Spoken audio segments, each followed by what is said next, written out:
안녕하세요. 김동섭입니다. 9월 3일 아침 시간으로 하겠습니다. 오늘 새벽에 끝난 미국 시장은 하락 마감했죠. 다우는 0.5%, 나스닥은 0.8% 하락을 했습니다. 지난 9월 1일 날 노동절로 휴장이었고 그 전날도 하락을 했는데요. 이틀 연속으로 하락했습니다. 미국 시장의 하락의 이유는 주말에 발표했었던 트럼프 관세에 대한 법원의 불법 판결이 시장 하락의 원인이었습니다. 지난번에 1심에서도 불법이라고 했었죠. 그래서 수뇌법원을 통해서 일단은 관세를 유지했는데 항소심에서 다시 또 불법이라고 했습니다.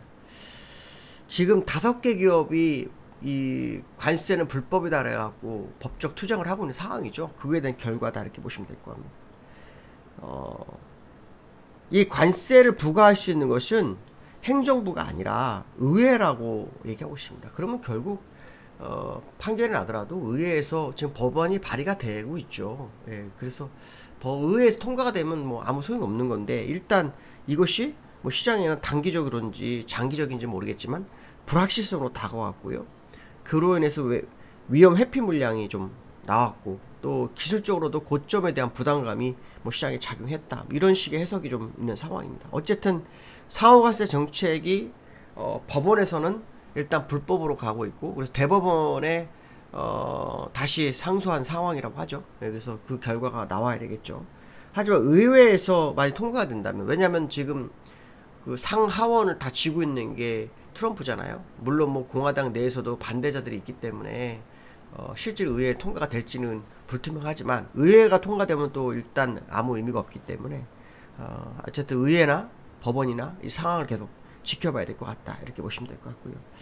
법원 판결에 시장에서 어떤 생각을 하고 있냐면 관세의 불확실성에 대한 부분이고요. 그로 인해서 미국의 재정 부담이 커질 수 있다 생각하는 거죠. 왜냐하면 무역 적자를 해소를 해서 재정 부담을 줄이려는 트럼프의 계획이 무너지는 거죠. 예, 그 부분이 문제가 될 수 있다 해석을 하는 거고요. 그로 인해서 이제 채권 시장도 약간 불안해지는 그런 모습이 있었습니다. 장기 30년 국채 금리가 5%까지 오는데 이거 자체가 좀 위험하다고 하죠. 장기 금리가 올라가면 주가는 하락하는 경향이 있기 때문에 시장에서는 이 국채 금리에 관심을 좀 가져야 됩니다. 그것이 또 유럽의 독일 같은 데 영향을 미쳐서 또 독일이 한 2% 하락하는 그런 흐름도 좀 나온 그런 상황입니다. 아까 이제 고점 부담에 대한 제가 언급을 했는데요. 사실 9월은 미국에서는 실적이 역사적으로 좋지 않았던 그런 경험이 있기 때문에 심리도 좀 그렇게 좋지 않은 어떤 시장의 흐름이 있다 이렇게 보시면 될 것 같고요. 이번 주에 그 비농업 부분의 고용지표 발표가 있죠. 이 고용 보고서가 되게 중요할 겁니다. 왜냐하면 16일하고 17일에 FMC 회의가 있어요. 이 FMC 회의 때 이 고용 보고서가 영향을 좀 미칠 수 있다라는 게 지금 시장의 관전 포인트죠.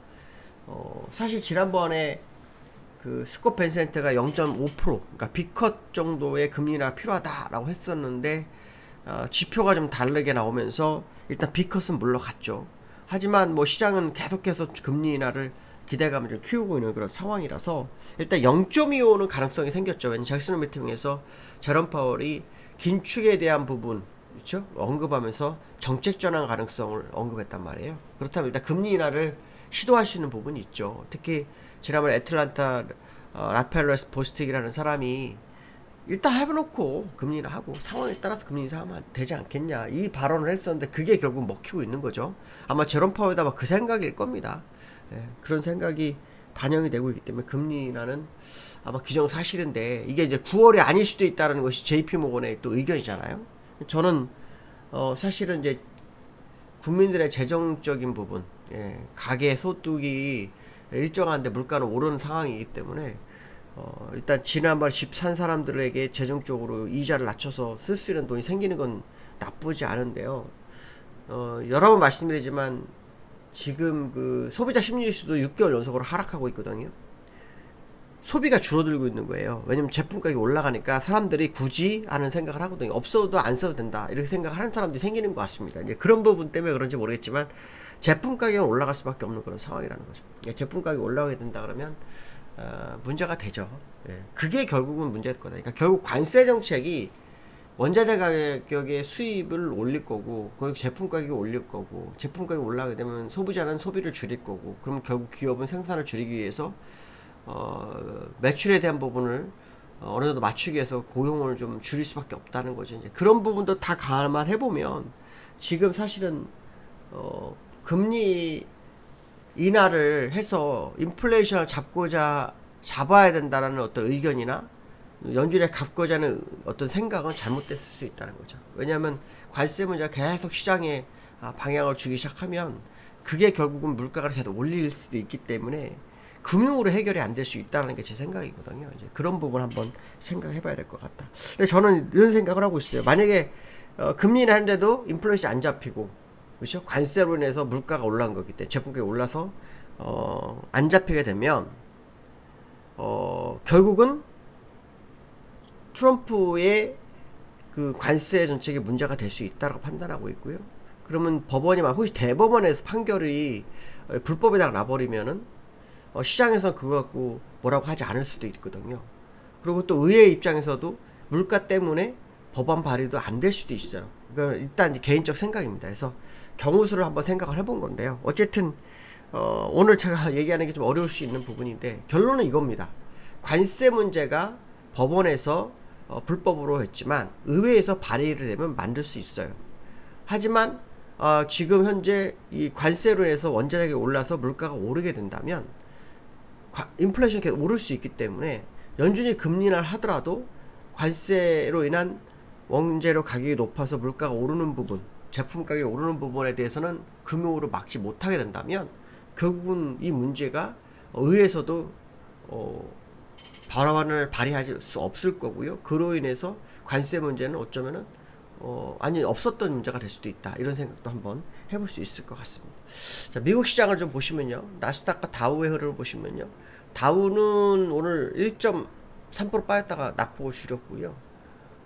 추세선, 지난번 상단선을 다시 회귀했다가 일단 살아난 모습이고요. 나스닥도 현재 지금 오늘 장중한 때 1.97% 하락했다가 일단 올라왔죠. 근데 여기 보시면 21선이 굽었어요. 예, 굽기 시작했다라는 거. 그래서 여기 다시 이 지점으로 회귀하는지를 한번 보셔야 될 것 같고요. 사실 미국 시장 하락은 이제 그 관세 문제도 있었지만 진짜 또 하락 중에 이유는 뭐냐? 반도체 지수 하락이에요. 필라델피아 반도체 1% 하락했는데 얼마 전에 주말에 나온 뉴스 중에 SK 하이닉스 삼성전자의 중국 제품에 대해서 허가에 대한 부분이 건바이 건으로 간다고 했잖아요. 근데 지금 TSMC도 건바이 건으로 간다 그러면서 엔비디아 주식이 1% 이상 하락했고 그게 이제 반도체 지수에 영향을 미치는 그런 흐름도 좀 있었던 모습이다 이렇게 보시면 될 것 같고 지금 미니섬 오르는 것은 그 알리바바가 8% 오르고 있다고 합니다. 그 영향인데요. 알리바바가 이제 그 크롬 아시죠? 자회사 구글의 크롬 이게 이제 매각 반독점에 매각을 해야 한다고 생각하고 있었는데 그 법원에서는 매각 안 해도 된다고 하는 바람에 그것이 올라와서 주가를 좀 받쳐주고 있는 흐름이다 이렇게 보시면 될 것 같습니다. 그 다음에 두 번째로는요. 코스피 차트를 좀 보시면 비투가 한 22조로 넘었다고 합니다. 비투가 는다는 것은 시장의 개미들이 막 사고 있다는 거잖아요. 빚을 내서. 비트가 늘어간다는 것은 이제 증시 낙관론에 대한 부분이잖아요. 지난달 28일부터 1일까지 이 비투가 늘었는데 얼마까지는 22조를 넘었다고 합니다. 22조 2226억까지 올라왔다고 하네요. 22조가 간 데는 두 번 있습니다. 2022년도 4월 12일에 22조 2800억이 한 번 있었고요. 역대 최고치는 2021년도 25조였던 경험이 있습니다. 근데 이게 항상 보면 이 신용융자가 많아지면 시장이 부담으로 작용하는 게 굉장히 많습니다. 그래서 신용융자를 털어내는 흐름이 시장에 나타난 경우가 있는데 이 비투가 좀 줄어드는 게 좋다라는 거고요. 특히 지금 우리나라가 서학개미들이 많이 떠나갔어요. 그래서 거래대금이 줄어들고 있거든요. 이 거래대금이 줄어들고 있는 상황에서 비투만 늘었다? 상당히 위험한 상황이죠. 그래서 이 부분 한번 우리가 관전 포인트로 비투를 좀 지켜봐야 될 것 같다 이렇게 말씀드리고 싶고요. 그 다음에 코스피가 어저께는 좀 상승을 했죠. 그저께 하락을 했는데 어제는 상승했습니다. 근데 보시면 외국인이 어저께 좀 사줬어요. 기관은 팔았고요. 기관은 팔고 외국인이 샀는데 외국인이 귀환할까요? 이건 뭐 좀 지켜봐야 될 것 같습니다. 왜냐면 외국인들의 귀환은 사실은 그 세제 개편과 관련 있단 말이에요. 지난번 세제 개편 우리나라 상법 개정 한다 그래가지고 외국인 들어왔었는데 상법 개정을 진행하고 것까지 좋았는데 이 세제 개편을 위해서 뭐 증거거래세라든가 법인세 올린다든가 그렇죠? 대주 양도 기준이 낮아진다든가 뭐 이런 부분이 외국인이 약간 주춤하는 흐름이었단 말이죠. 그래서 그 부분이 해결되지 않는다면 사실 어제 외국인 매수한 게 완전히 외국인 진입인지 이거는 좀 더 지켜봐야 되겠죠. 그래서 외국인의 흐름을 좀 지켜봐야 될 것 같습니다. 미국의 이제 관세 문제 그렇죠? 그 문제가 시장을 흔들고 있는데 오늘 우리나라 시장에도 어떤 영향을 미치는지 한번 지켜봐야 될 것 같습니다. 오늘 여기까지 하겠습니다. 감사합니다.